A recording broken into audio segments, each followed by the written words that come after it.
Hello అండి అందరికీ. ఇప్పుడు ఉన్న జనరేషన్లో మనకి చిన్న పెద్ద అనే తేడా లేకుండా గుండెపోటు సమస్య ఎదురవుతుంది. ఎందువల్ల గుండెపోటు ఎందుకు వస్తుంది? మనం తినే ఆహారంలో కల్తీ ఏర్పడడం వల్ల, నూనెలు కానీ వేరే ఏవైనా కానీ వాటి వల్ల మన బ్లడ్లో కానీ గుండె చుట్టూ కానీ కొవ్వు పేరుకోవడం వల్ల మనకి గుండెపోటు అనేది వస్తుంది. ఇట్లా ఈ విధంగా బ్లడ్ని గుండెకు అందజేయకుండా ఈ కొవ్వు అనేది పేరుకుపోయి గుండె చుట్టూ మనకి గుండెపోటుని రావడానికి కారణం చేస్తుంది.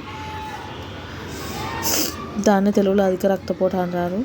దీనికి మనము ఇలాంటి గుండెపోటు సమస్యను ఎదుర్కోవడానికి మనకి వెస్టీజ్ సంస్థ వారు ఫ్లాక్స్ ఆయిల్ని కనిపెట్టారు.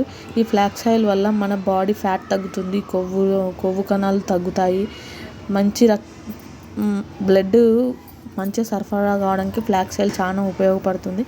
ఈ ఫ్లాక్స్ ఆయిల్ వల్ల అధిక రక్తపోటు, బీపీ, కిడ్నీ బాగా పనిచేస్తుంది, రక్తపోటు తగ్గిస్తుంది, రక్తంలో